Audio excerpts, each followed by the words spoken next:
So hey guys, I am Pamijan back with you with Arithmetic Progression Part 4.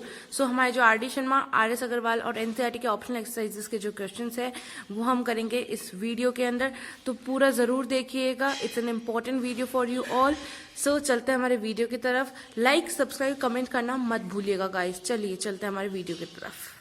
So guys, आज का हमारा पहला question है, if first 3 terms of an AP are B C N two B, then find the ratio of B and C. तो हमें 3 terms जो दे रखी है वो कौन कौन सी दे रखी है? बी, कौन कौन सी दे रखी है? B, C and 2b. और बोल रखा है तीनों टर्म्स किसमें? एपी में. रेशियो किसका निकालना है? हमें बी रेशियो सी निकालना है. चलो निकाल लेते हैं. अब जैसे ये 3 टर्म्स है तो हमें याद है 3 टर्म्स की कंडीशन क्या होती थी?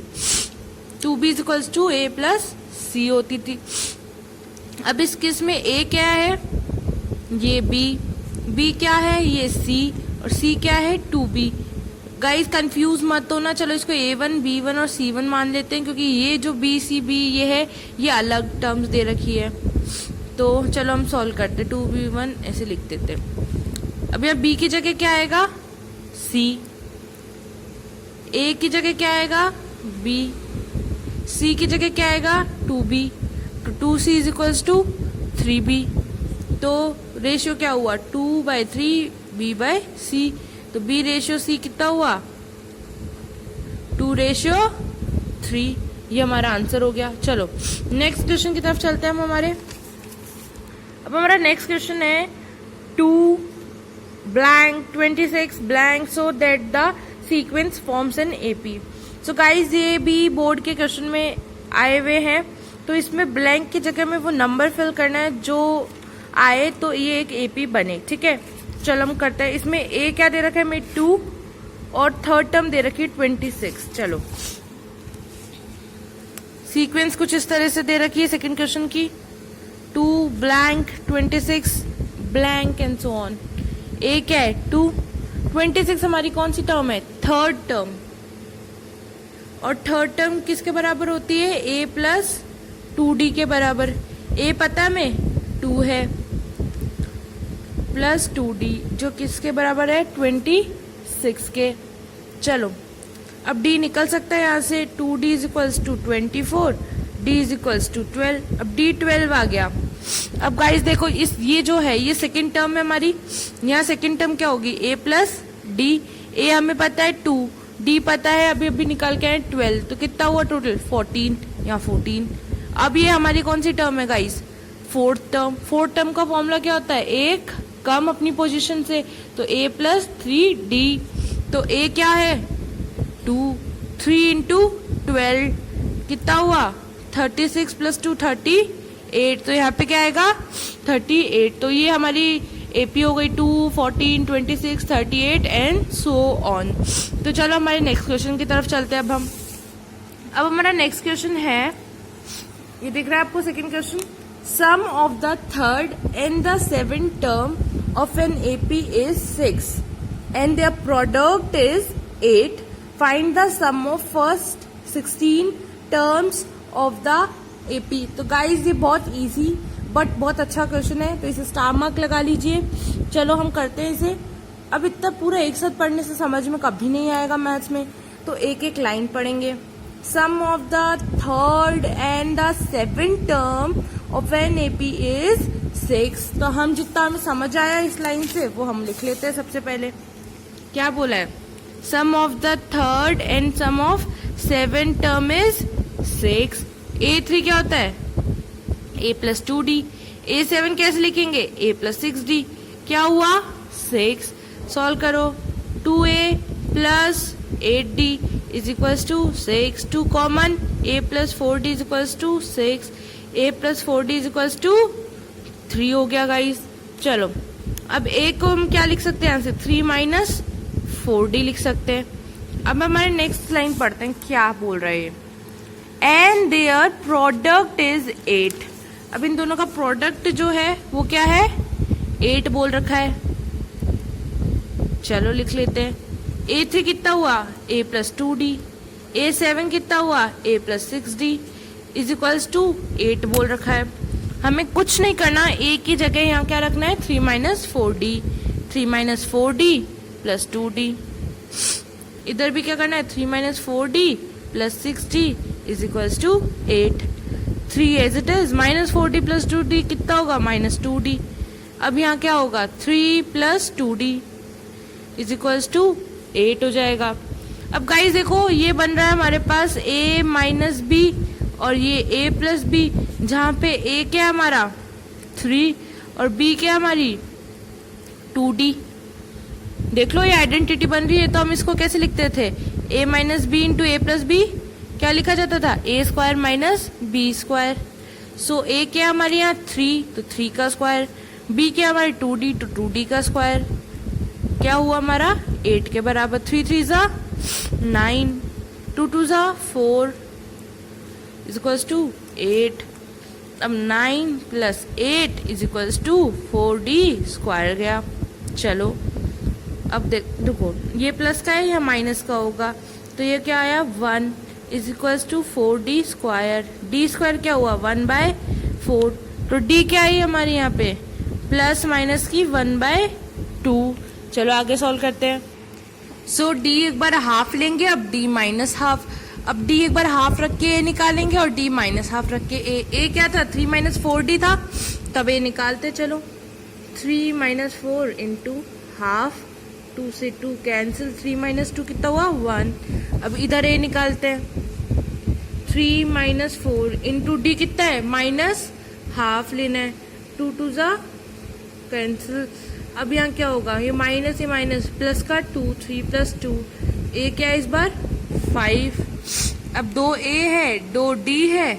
अब ये क्या बोल रहा है हमें sum of first 16 terms of the AP निकालना। चलो अब इसके लिए सम ऑफ फर्स्ट 16 टर्म्स निकालते हैं। फॉर्मूला क्या होगा 16/2 n/2, 2 इंटू a क्या है 1 प्लस n क्या है 16 माइनस 1 इंटू डिफरेंस क्या है पॉजिटिव का हाफ। इसे सॉल्व कर लेते हैं। ये एलसीएम लेंगे, अंदर बाहर से कट 4 इंटू 19। अब इसे सॉल्व कर लेते हैं। 4 9 से कितना होता है बताओ 3 और ये आ गया 76। अब ये है d पॉजिटिव हाफ के लिए। नाउ अब हमें d नेगेटिव हाफ है, a तो 5 आया था, अब इसके लिए सम 16 टर्म्स की निकालनी है हमें। तो क्या होगा 16/2, 2 into a plus n minus 1 15 हो गया, और d क्या हमारा यहाँ माइनस हाफ हो गया गाइज। चलो अब आगे करते हैं। 8 2 5 जा 10 प्लस और यहाँ माइनस, तो माइनस का 15/2, वही एलसीएम ले लो। 2 4 जा 8, 4 20 माइनस 15 कितना हुआ 5, 4 5 जा 20। तो ये दोनों तरीके से d जब माइनस हाफ होगा और d जब पॉजिटिव का हाफ होगा तो a 1 आया, a 5 आया, दोनों के लिए हमने 16 टर्म तक का सम निकाल लिया, एक से 76 एक से 20। तो गाइज हम चलते हैं अब हमारे नेक्स्ट क्वेश्चन की तरफ। हमारा अगला क्वेश्चन है, इसे भी स्टार मार्क कर लो, ये बहुत इंपॉर्टेंट है। If the sum of first p terms of an AP is equal to the sum of first q terms, then show that the sum of its first p plus q term is 0। ठीक है, अब इतना सारा पढ़ने से समझ में तो क्वेश्चन आया नहीं, तो मैथ्स में हम क्या करते हैं एक एक लाइन पढ़ते हैं और जो समझ में आता है वो लिखते हैं और फिर सॉल्व करते हैं। तो चलो हम लिखते हैं, if the sum of first p terms of an AP, sum of first p terms of an AP, ठीक है क्या है, is equal to the sum of first q terms. हमें क्या बोला equal to the sum of first q terms. चलो अब आगे पढ़ते हैं। हम शो करना है sum of its first p plus q term is 0 करेंगे। ऐसे क्वेश्चनों में एक बात ध्यान में रखनी चाहिए हमें, ऐसे क्वेश्चन में हमें क्या ध्यान रखना चाहिए, ये कि दिया हुआ हो या नहीं दिया हुआ हो, अपने आप लिख देना कि P is not equal to Q लेकर हम ये क्वेश्चन सॉल्व कर रहे हैं। तो चलो करते हैं solve. SP is equal to SQ दे रखा है, SP कितना होगा बताओ? SP होगा P by 2A plus P minus 1 into D, क्योंकि ये दोनों सेम AP की P और Q टर्म्स तक का सम को बराबर बोल रहे हैं। और SQ कितना है? Q by 2A plus Q minus 1 into D हो जाएगा। चलो 2 से 2 कैंसिल। अब देखो P 2A plus P minus 1 into D।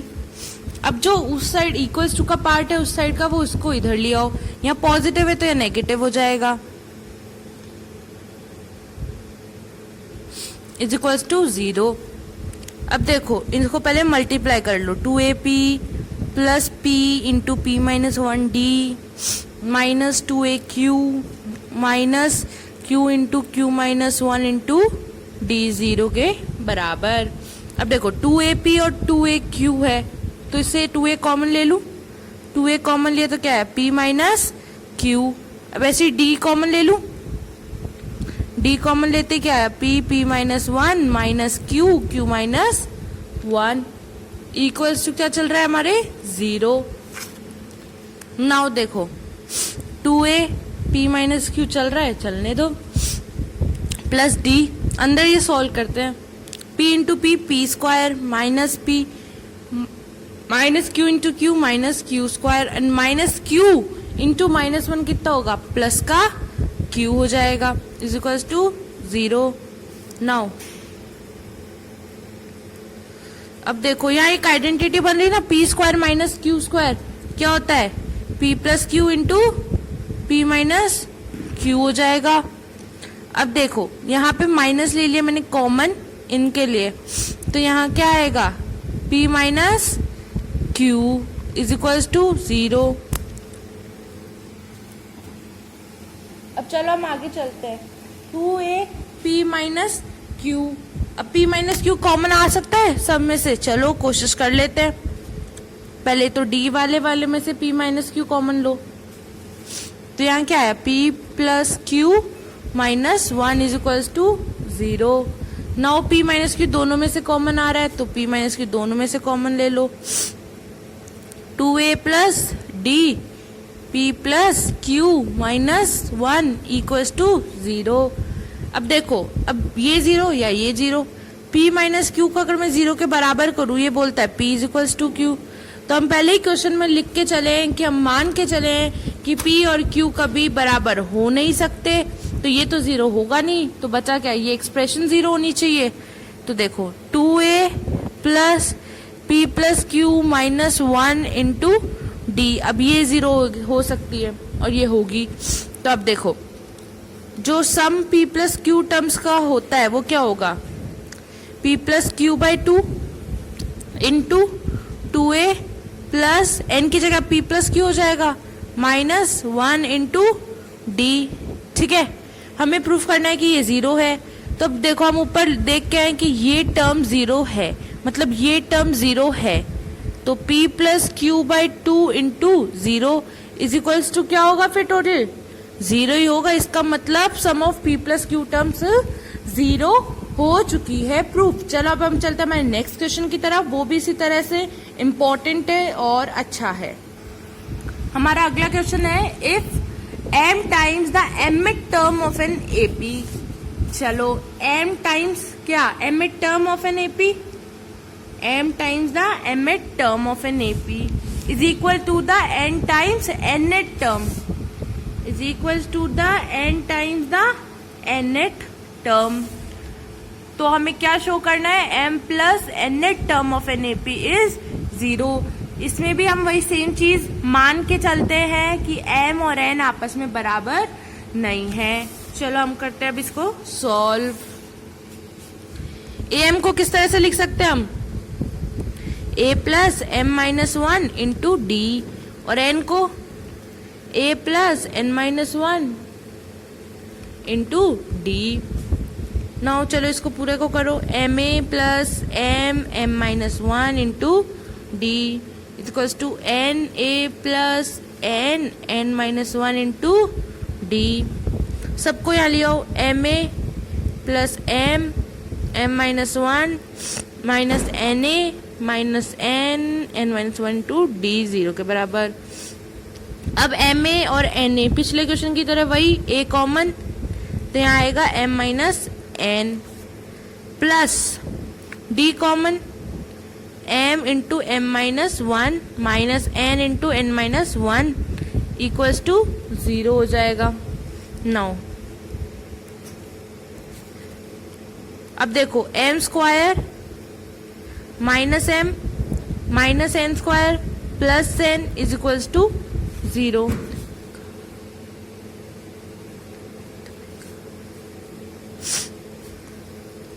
अब देखो एम स्क्वायर और माइनस एन स्क्वायर वही A square minus B square वाली आइडेंटिटी है, M minus N into M plus N.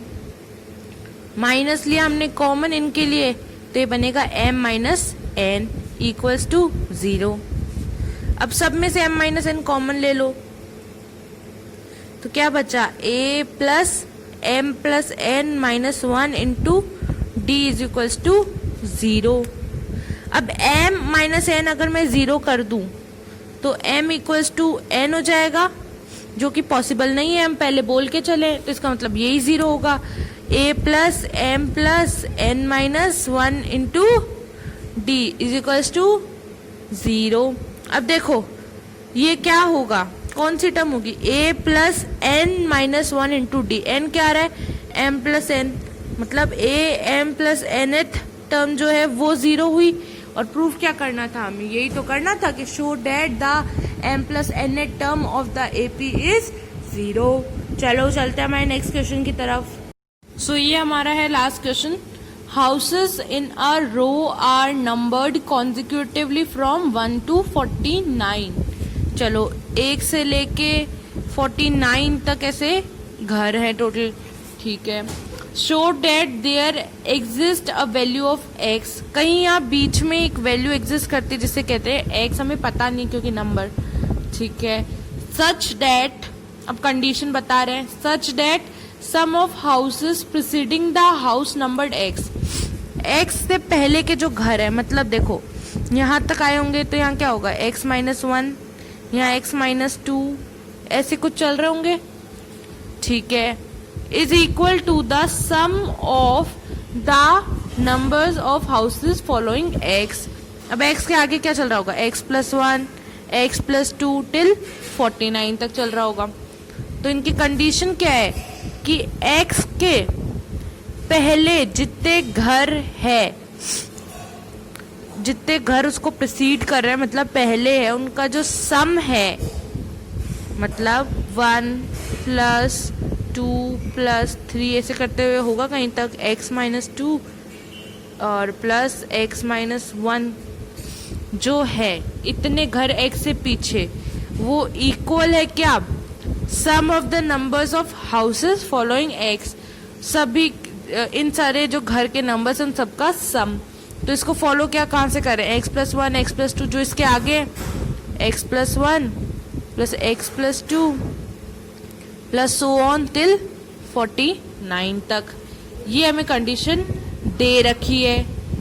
अब देखो एक और चीज हम कर सकते हैं, इस कंडीशन के साथ करते हैं, 1 plus 2 plus 3 plus so on x minus one तक, ये जो घर है इनका सम किसके बराबर होगा, इतना ये जो पीछे वाले घर है इनका सम किसके बराबर होगा, टोटल सम, टोटल घरों का सम में से अगर मैं ये इतने घर माइनस कर दूं, ये देखो x तक के घर माइनस कर दूं तो बच्चे में क्या आ रहा है, x plus one, x plus two और टिल ये 49 तक आ रहा है, जो तो हमें कंडीशन दे ही रखी है।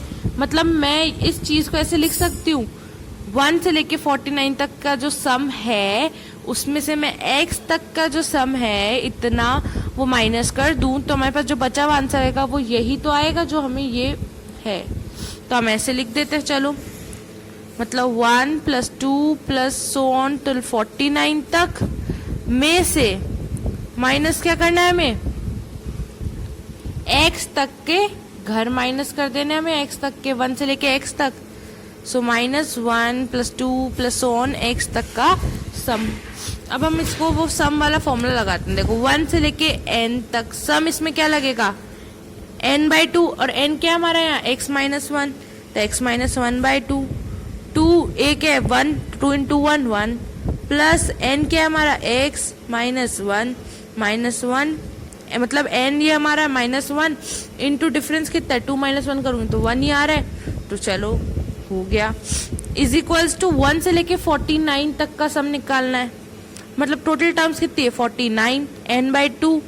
अब देखो यहाँ a भी पता है ना, हमें लास्ट टर्म भी पता है, तो a + l कितना होगा वही कर देते हैं, माइनस वही n/2, n कितना है हमारे x/2, 2a plus n -1 into इनका डिफरेंस 1 ही आ रहा है, हो गया। अब इसे सॉल्व करना है हमें, सॉल्व करते हैं हम इसको।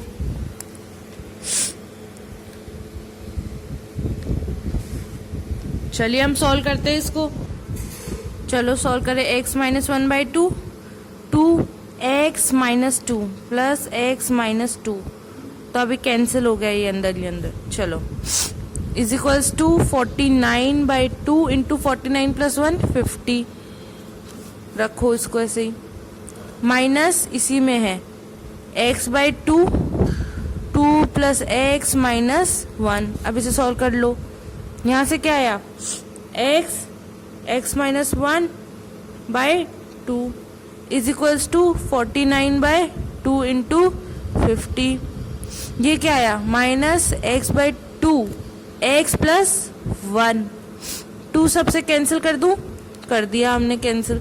अब ये जो माइनस का है वो इधर लेके आते हैं, चलो करते हैं हम इसे। x - 1 वो माइनस का था तो इधर प्लस आया x, और क्या आया प्लस होके x और x + 1, तो x + 1 लिख दो। अब इधर क्या आ रहा है 49 इंटू 50 चल रहा है, क्या चल रहा है 49 × 50 चल रहा है। चलो करते हैं, x² - x plus x² plus x is equals to 49 into 50। Now 2x, ये x कैंसिल, ये हुआ 2x² is equals to 49 into 50, 2 से कैंसिल कर दो 50 को, 25, x² कितना हुआ 49 इंटू 25। अब देखो x करेंगे, स्क्वायर रूट हटाना है हमें, तो ये क्या आएगा 7, और इसका 25 का क्या आएगा 5, तो x कितना आएगा 35। देखो वैसे तो अगर हम करते हैं तो यहाँ क्या आना चाहिए था प्लस माइनस का 35 आता, क्योंकि यहाँ प्लस माइनस का 7 आता, 7 × 5, यहाँ प्लस माइनस का 35। अब जो ये घर के नंबर है वो कभी नेगेटिव तो हो नहीं सकते, तो हमें क्या है पॉजिटिव साइड ही लेनी पड़ेगी, तो x इज इक्वल्स टू 35 वो वैल्यू है। चलो ये हमारा x का आंसर हो गया है। इसी के साथ हमारे ये क्वेश्चंस यहाँ सॉल्व होते हैं। सो हे गाइस, इसी के साथ होता है हमारा वीडियो खत्म। इस तरह से हमारे एपी के 4 वीडियोस हो चुके हैं, और जब हमारे 5वां वीडियो आएगा उसमें मैं आपके लिए क्वेश्चंस लेके आऊँगी थोड़े से, जो आपको खुद को करने होंगे अपनी परफॉर्मेंस चेक करने के लिए। प्लस मैं आपको बुक्स बता दूंगी कि कौन से क्वेश्चंस, कैसे क्वेश्चंस कहाँ से आपको करने हैं, और आपको उसके नेक्स्ट टू नेक्स्ट वीडियो में, या आई थिंक नेक्स्ट वीडियो में मैं आपको समरी करवा दूंगी कि हमने क्या क्या पढ़ा, क्या क्या फॉर्मूलेज देखे, ताकि आपको एक बार रिकॉल सब कुछ हो जाए। और गाइज जो इन सारे वीडियोस में मैंने क्वेश्चंस करवाए हैं वो प्लीज़ अच्छे से एक बार खुद से करिएगा, ताकि आपको सारे कॉन्सेप्ट समझ में आ जाए, क्योंकि यही वो कॉन्सेप्ट्स है जो आपके एग्जाम्स में आ सकते हैं। इसके अलावा कोई भी कॉन्सेप्ट नया नहीं आएगा। सो अच्छे से ये सारे कॉन्सेप्ट्स कर लीजिएगा, प्रैक्टिस करिएगा इनके क्वेश्चंस। सो मिलते हैं नेक्स्ट वीडियो में। मैं पमी जैन मैथ्स को इजी बना के रहूँगी, तो मिलते हैं नेक्स्ट वीडियो में। लाइक, सब्सक्राइब, कमेंट ज़रूर करिएगा। चलिए बाय।